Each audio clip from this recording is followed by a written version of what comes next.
Hey YouTube, I'm Jack and this is Raw Tropical Living. Thanks for joining me today. Well, we made it through another week and I am looking out the window at a beautiful Friday here in South Alabama. Cool weather's back, a little windy today, and I'm actually about to get out and enjoy a little outdoor time. But thought I'd finish the week talking about, do I count calories on a raw vegan diet?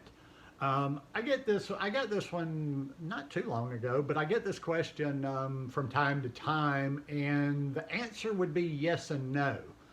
Now, what does that mean? That sounds kind of wishy-washy, kind of ambiguous, doesn't it? Well, let me explain. Um, I'm aware of calories.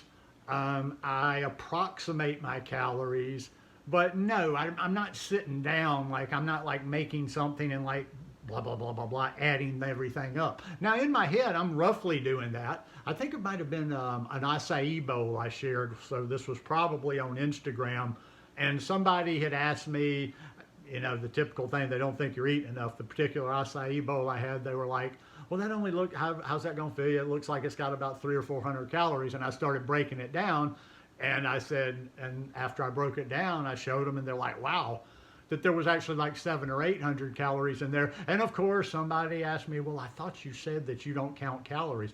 Well, I know what the calories in a lot of foods, and I have an approximation, and I have a sort of approximation for the amount of calories that I'm trying to get in for my size, for my level of activity, and what have you. I generally shoot for somewhere between 2,500 and 3,000 calories a day. And once again, I just eyeball that. I'm not sitting down going, okay, I ate this, I ate that. And that's the simple version of it.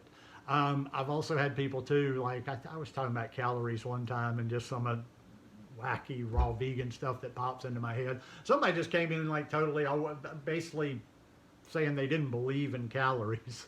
And I'm like, I was thinking at the time, I don't care. Well, you may not believe in calories, but calories believe in you. And if you're getting way too little or way too much, you might start believing a little bit more than you do now. In the beginning, actually, I lost tons. I lost a lot. I lost more weight than I wanted to on this raw vegan diet.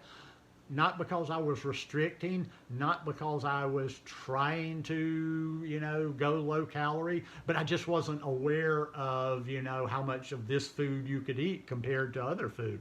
I was still eating till I was full. I just wasn't getting enough of the right things to get the calories I need for my body in there. So yeah, I do sort of count calories, but I don't really count them exactly. But I'm unorthodox in my approach. That's why a lot of times I just don't, like, I try to give you a best version of something, but I do things a little bit differently. For instance, most people are another thing that I've found in the raw vegan community is this like, relationship with the scale. People like, I don't step on a scale. I don't use a scale. I don't own a scale. Oh, I don't even step on a scale anywhere. They have like some sort of a psychological thing with scales. I'm the opposite. I'm not obsessed with scales, but most of the time I jump on the scale 4, 5, 6 times a week. I'm in the bathroom. It's right there. Boom. I step on it. That just kind of keeps me like knowing like, okay, I'm staying, the good part, I know I'm really doing things, I'm staying where I want to be if I go in there and it's staying right around the same thing, but it's never moving very much. Like I say, maybe one day I don't eat as much as I normally would or as normally should. It goes down a little bit. I'll eat a little bit more the next day. I don't overcorrect. I don't do anything crazy, but I just do little unorthodox things like that. That's just me. That's just me. But I wouldn't get like overly um, obsessed with calories on this diet. And also know too, that's where the fat comes in, and that's where when we're talking about people like to go, but it's good fat. Well, you can't just like go hog wild just because it is a better fat than the fats that you have been used to eating that are really not that healthy. But and that's another reason why, also too, that the volume of food, you can eat more volume of food when you're not eating a ton of the fat. Once again, not discouraging on fat. We need a certain amount of fat. And I'm not crazy about that uber low, almost no raw fat that some people do. It's just not for me.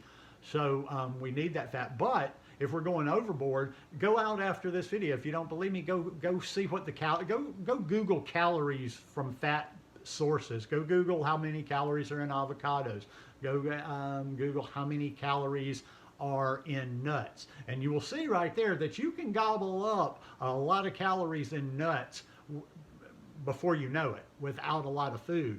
And that is not going to tend to, because it's smaller, it's not going to fill you up like, say, the same amount of calories would from, you know, fruit or a carbohydrate or whatever, because you'll be able to eat a larger volume of fruit. But yeah, and that should be enough for today. This is going to be a really short video, because I'll just kind of keep repeating myself. But I sort of do, but no, I'm not fanatic about it. And, you know, it is what it is. I pretty much maintain my weight year round. I don't really do the up and down. You know, I used to go a little heavier in the winter, a little lighter in the spring, but I've kind of adjusted to being here now, and I stay around. I mean, I'm not like right on a number. I'm generally between 165 and 170 year round. Happy, good for me, works. So yeah, I'm just going to kind of keep doing what I'm doing. Why would I change what I'm doing? Sometimes somebody will ask me something. I'm like, well, I've been doing it 11 years. I feel good. I mean, how counterintuitive would that be to change what you're doing when you're actually feeling good?